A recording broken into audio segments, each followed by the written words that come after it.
Hello everyone, welcome back to your YouTube channel for creative studies. आज के इस session में हम लोग देखेंगे BHIE 144 के लिए प्रीवियस ईयर के क्वेश्चंस। ओके, और आज के इस सेशन में हम लोग BHIE 144 से संबंधित कुछ महत्वपूर्ण बिंदुओं पर भी चर्चा करेंगे, जैसा कि इसका सिलेबस क्या है और अब तक के एग्जाम में इसमें से कौन कौन से क्वेश्चंस आ चुके हैं और आने वाले एग्जाम के दृष्टिकोण से कौन कौन से टॉपिक से क्वेश्चन पूछे जाने की संभावनाएँ हैं और इसकी क्लासेस कहाँ मिलेगी और क्वेश्चंस कहाँ से पूछे जाते हैं, इन तमाम बिंदुओं पर चर्चा करेंगे। ओके, तो मैं यही कहूँगा कि आप लोग वीडियो को लास्ट तक देखें, जरूर देखें, काफ़ी ज़्यादा इंपॉर्टेंट है और मैं बीच बीच में जो है इन सारी बिंदुओं पर चर्चा करते जाऊँगा, जो आप सभी को सुनना बेहद ही ज़रूरी है, काफ़ी ज़्यादा इंपॉर्टेंट है।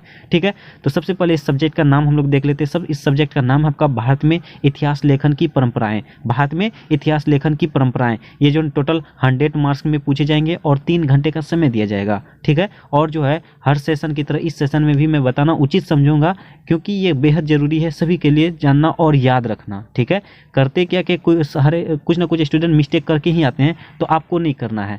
तो इसमें क्या करना है, देखिए, जैसे ही आपको एग्जाम हॉल में जाओ और क्वेश्चन पेपर आपको मिले, तो सबसे पहले जो आप ये दिए गए नोट जो है उसको पढ़ना है, क्योंकि इसमें जो नोट में हर एक सब्जेक्ट में अलग अलग तरीके से दिए जाते हैं। तो आप जो इसको देख के आप सही तरीके से आंसर लिख के आओगे। ठीक है, तो इसमें कहा जा रहा है 5 प्रश्न के उत्तर देने हैं और लगभग 400 शब्दों में। ओके, और प्रत्येक भाग में कम से कम 2 प्रश्नों के उत्तर देने हैं और सभी प्रश्नों के अंक जो है समान है। तो ये बात इसमें कही गई है। उसके बाद हम लोग स्टार्ट करते हैं। जैसे क्वेश्चंस पूछे गए थे, ये जो है रिसेंटली एग्जाम हुई थी जून 2020 का क्वेश्चन पेपर है। ठीक है, तो इसकी सहायता से मैं समझाने के प्रयास करूंगा और उसके बाद जो है मैं एक और बातें बता दे रहा हूँ। इसका जो है कुछ क्लासेस अभी अपलोड है और उसमें से एक इम्पोर्टेंट क्वेश्चंस वाली है, जिसमें से आपके पूरे सिलेबस से जो इम्पोर्टेंट टॉपिक्स है, इम्पोर्टेंट क्वेश्चंस है, उसको कलेक्ट करके मैंने किया है और उन्हीं में से इस सेशन में भी एग्जाम में आया था और आपके सेशन में भी उन्हीं में से क्वेश्चन देखने को मिलेगा।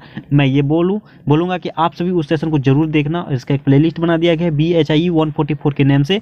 ठीक है, प्लेलिस्ट का लिंक डिस्क्रिप्शन बॉक्स में मिल जाएगा और कमेंट बॉक्स में पिन किया हुआ मिल जाएगा।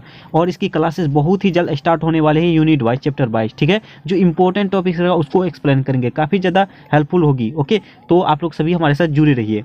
तो सबसे पहले देखते हैं इसके क्वेश्चन जो अभी रिसेंटली एग्जाम में आई थी, उसको हम लोग देखते हैं। इसमें कहा जाता है ऐतिहासिक परंपरा क्या है, ऐतिहासिक परंपरा क्या है और औपनिवेशिक विद्वानों के भारत में ऐतिहासिक चेतना की विद्यमानता के संबंध में विचार कीजिए।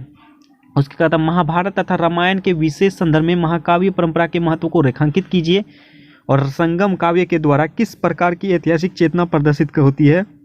उसके कहता है नेक्स्ट क्वेश्चन, इस पे 2 पर टिप्पणी कहा जाता है, जैसे अतीत की बोध अवधारणा, कालिदास की काव्यात्मक रचनाएं और प्रशस्ति और कलहन की इतिहास लेखन की पद्धति।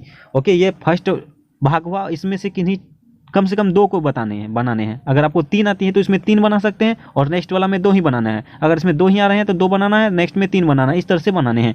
और मैं इसके बारे में बता दे रहा हूँ कि क्वेश्चंस कहाँ से पूछे जाते हैं। ओके, तो क्वेश्चन आपको करने क्या है, सबसे पहले तो आप ये सारे क्वेश्चन देख लेना और जो मैंने सिलेक्ट किया है उसको भी देख लीजिएगा। उसके बाद आपके असाइनमेंट जो एग्जाम हुई है उसमें जो क्वेश्चन पेपर पूछे गए थे, जो क्वेश्चन सब पूछे गए थे, उसको अच्छे तरीके से पढ़ के जाइएगा। उससे कम से कम 1 से 2 क्वेश्चन देखने को मिलेगा ही मिलेगा हर एक सब्जेक्ट में, और अब तक के एग्जाम में ऐसा देखने को मिली है तो आपके भी सब्जेक्ट में मिलेगी ही मिलेगी।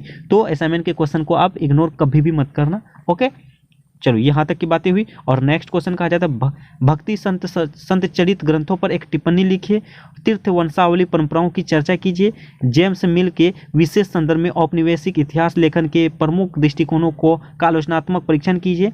उसके बाद नेक्स्ट और लास्ट क्वेश्चन रहेगा, इसमें से 2 बनानी है, समुचित टिप्पणी के लिए कहा जा रहा है। बढ़ने की उच्च कुल तथा निम्न कुल की अवधारणा, नुनीज और काशी प्रसाद जायसवाल, और लास्ट है श्रम इतिहास। तो ये क्वेश्चन आपके टोटल 8 हैं, 8 में से किन्हीं 5 के बनाने हैं। ठीक है, तो उसके बाद मैंने इस पर चर्चा किया कि इसकी क्लासेस कहाँ मिलेगी और इसमें जो कौन कौन से क्वेश्चंस पूछे जाते हैं, कहाँ से क्वेश्चन पूछे जाते हैं, और मैंने इंपॉर्टेंट सेशन भी बना दिया, उसको जरूर देख लीजिएगा।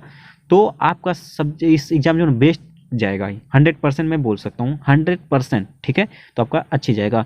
तो बस आपको करना क्या है, इस चैनल को सब्सक्राइब कर लेना अगर सब्सक्राइब नहीं किया हुआ है तो, और वीडियो को लाइक जरूर कर लेना। वीडियो पसंद है तो लाइक तो जरूर कर लेना। उसके बाद अगर कोई भी मन में संकोच है, डाउट है, तो डाउट पूछिए और अपने दोस्तों को भी शेयर कर सकते हैं, कमेंट बॉक्स के माध्यम से पूछ सकते हैं। चलिए मिलते हैं नेक्स्ट सेशन में, तब तक के लिए थैंक यू।